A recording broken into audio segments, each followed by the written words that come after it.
memenuhi kebutuhan fisik Elia, yakni dengan menyuruh burung gagak untuk mengantarkan makanan yang lezat kepada Elia.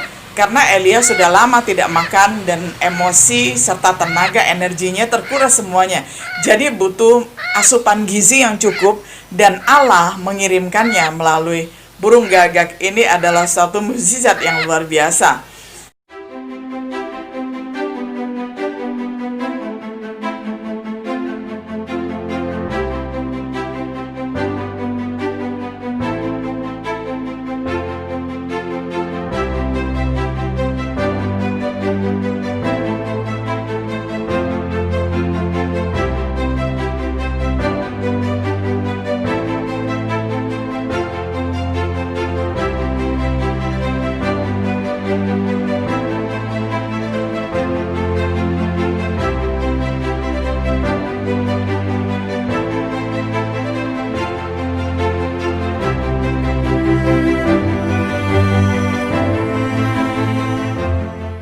Shalom sahabat setia yang dikasihi oleh Tuhan. Jumpa lagi di dalam acara Renungan Sahabat Setia. Tema kita pada hari ini adalah mengatasi stres di masa pandemi. Kita akan membaca firman Tuhan bersama-sama dari 1 Raja-Raja 19 ayat pertama hingga ayatnya yang ke-8. Saya bacakan untuk kita semuanya. Ketika Ahab memberitahukan kepada Izebel segala yang dilakukan Elia dan perihal Elia membunuh semua nabi itu dengan pedang, maka Izebel menyuruh seorang suruhan mengatakan kepada Elia, "Beginilah kiranya para Allah menghukum aku, bahkan lebih lagi daripada itu, jika besok kira-kira pada waktu ini aku tidak membuat nyawamu sama seperti nyawa salah seorang dari mereka itu." Maka takutlah ia, lalu bangkit dan pergi menyelamatkan nyawanya, dan setelah sampai ke Beersheba yang termasuk wilayah Yehuda, ia meninggalkan bujangnya di sana, tetapi ia sendiri masuk ke padang gurun sehari perjalanan jauhnya, lalu duduk di bawah sebuah pohon arar. Kemudian ia ingin mati, katanya, "Cukuplah itu sekarang ya Tuhan, ambillah nyawaku, sebab aku ini tidak lebih baik daripada nenek moyangku." Sesudah itu ia berbaring dan tidur di bawah pohon arar itu, tetapi tiba-tiba seorang malaikat menyentuh dia serta berkata kepadanya, "Bangunlah, makanlah." Ketika ia melihat sekitarnya, maka pada sebelah kepalanya ada roti bakar dan sebuah kendi berisi air. Lalu ia makan dan minum, kemudian berbaring pula. Tetapi malaikat Tuhan datang untuk kedua kalinya dan menyentuh dia serta berkata, "Bangunlah, makanlah, sebab kalau tidak perjalananmu nanti terlalu jauh bagimu." Maka bangunlah ia, lalu makan dan minum, dan oleh kekuatan makanan itu ia berjalan 40 hari 40 malam lamanya sampai ke gunung Allah, yakni gunung Horeb. Saudaraku yang dikasihi oleh Tuhan, Dr. Hans membagi stres menjadi dua, yakni distres itu adalah stres terus-menerus yang berkelebihan dan bisa merusak dan bisa menjurus ke arah depresi. Yang kedua adalah eustress, yakni sejenis stres yang berakibat baik dan positif yang dialami seseorang pada saat bergembira, berhasil, dan berpuas diri. Nah saudara, dari stres kalau tidak ditangani akan menjurus kepada kejenuhan, dan dari kejenuhan akan menjurus ke arah depresi, dan itu nanti penanganannya akan sangat berat sekali. Saudaraku yang dikasihi oleh Tuhan, kita perlu mengenal stres terhadap penyesuaian terhadap perubahan-perubahan yang terjadi ya. Pada masa pandemi ini, selain semua kita stres dan tertekan oleh keadaan di sekitar, kita juga perlu melihat hasil dari survei yang sudah dilakukan bertahun-tahun yang lalu terhadap stres karena penyesuaian terhadap berbagai perubahan. Mulai dari pasangan yang meninggal dunia, nilai pengaruhnya adalah 100%. Lalu perceraian 73%, pasangan pisah tempat tidur 65%, masa hukuman penjara 63%, anggota keluarga paling dekat meninggal 63%, sakit atau cedera secara pribadi 53%, pernikahan 50%, dipecat dari pekerjaan 47%. Memasuki masa pensiun 45%, rujuk dengan pasangan setelah bertengkar 45%, masalah kesehatan anggota keluarga 44%, kehamilan 40%, gangguan seksual 39%, anggota keluarga bertambah 39%, penyesuaian ulang dalam bisnis 39%, perubahan kondisi keuangan 38%, teman yang paling dekat meninggal 37%, pindah ke jenis pekerjaan yang berbeda 36%.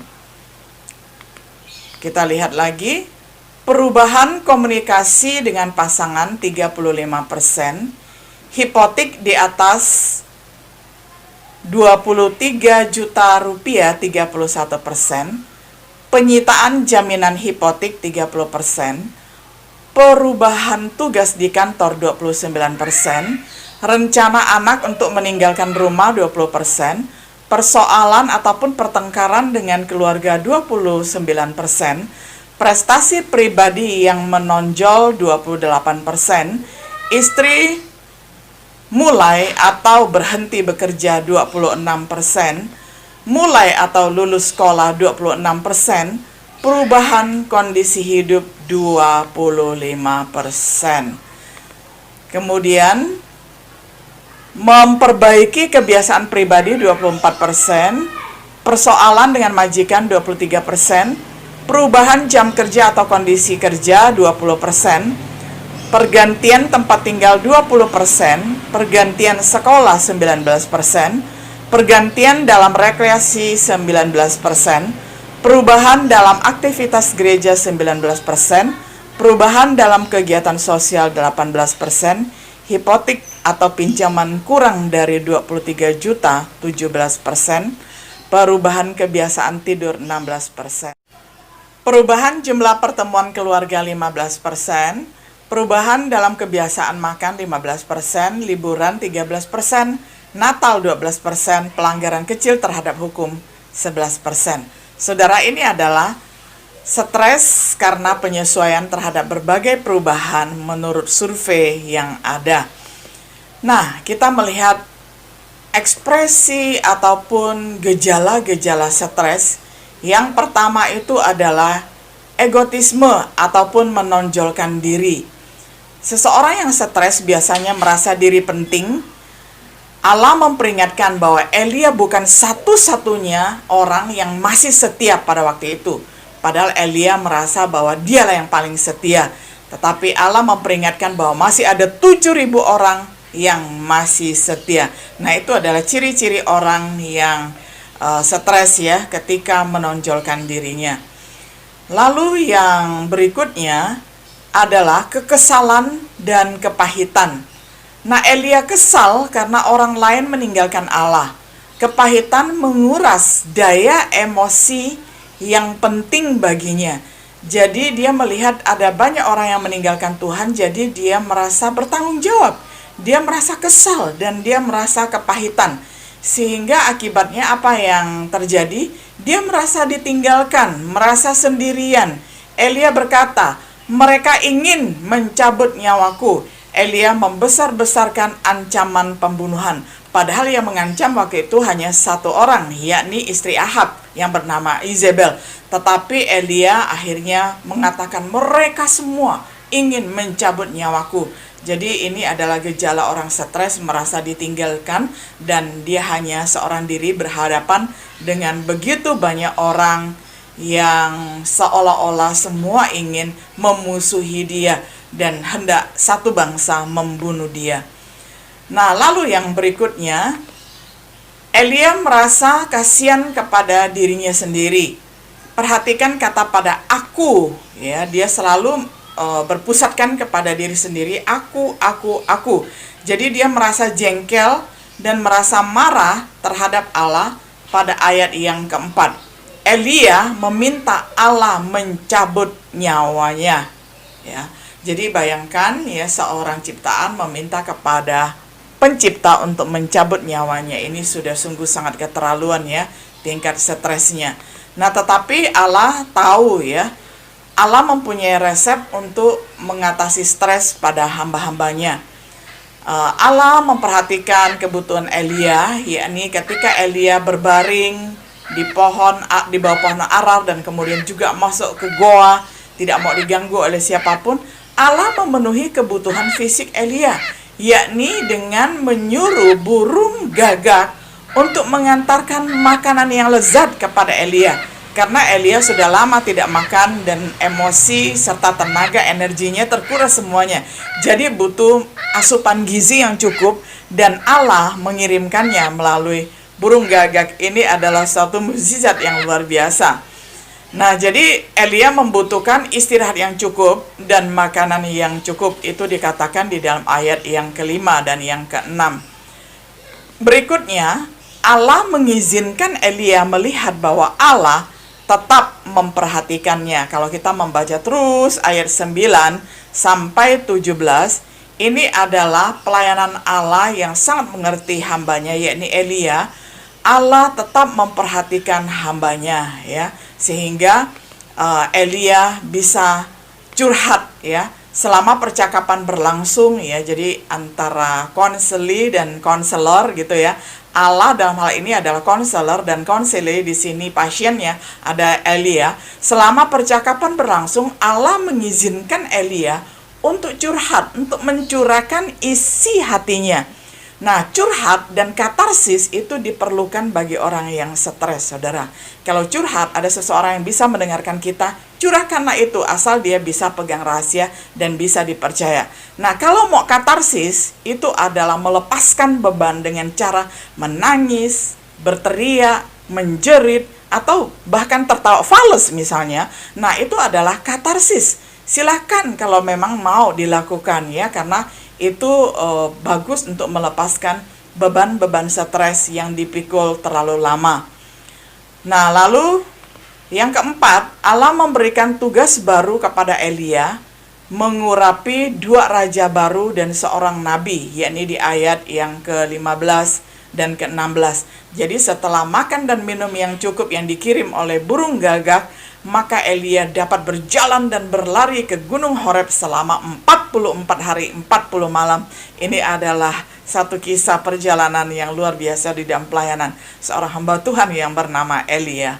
Nah, saudaraku yang dikasihi oleh Tuhan, tips selama kita pandemi, kita pandai-pandai untuk mengatur diri, kita pandai-pandai untuk mengatasi stres di masa pandemi COVID-19 ini. Mari kita menganalisa atau mengatur ulang, mengganti suasana tempat tinggal kita. Kalau ada halaman yang luas, mari kita berkemah tentunya. Jangan lupa ya membawa kelambu supaya aman, jangan digigit oleh nyamuk dan serangga ya. Bawa makanan dan minuman yang cukup. Atau bisa bepergian ke satu tempat yang aman, yakni di tempat yang sepi, yang jarang ada penduduknya, di pertanian atau di peternakan, sehingga kita bisa melihat alam ciptaan Tuhan yang begitu indah, menghirup udara kebebasan yang luar biasa. Atau kita yang mempunyai hobi ataupun mempunyai kemampuan di dalam membalap, mari silakan ya. Silakan dilakukan, walaupun bukan untuk ajang perlombaan internasional, tetapi minimal untuk menyenangkan dirinya, untuk menyenangkan diri kita sendiri ya. Jadi perlu ada perubahan aktivitas ataupun tanggung jawab ya, ketika masa-masa pandemi ini masih melingkupi seantero dunia. Kita perlu menyenangkan diri sendiri dan mengatur pola hidup untuk rekreasi supaya terbebas dari stres di masa pandemi. Lalu bagi kita yang mempunyai hobi memancing, ya silakan memancing ikan ya. Bisa diadakan di kolam, bisa di laut, bisa di danau, atur saja ya. Yang jelas hobi memancing ini sangat rileks bagi yang menyenanginya. Bagi yang tidak menyenangi bisa mencari hobi yang sesuai dengan hobinya sendiri. Kalau saya, saudara, saya adalah orang media.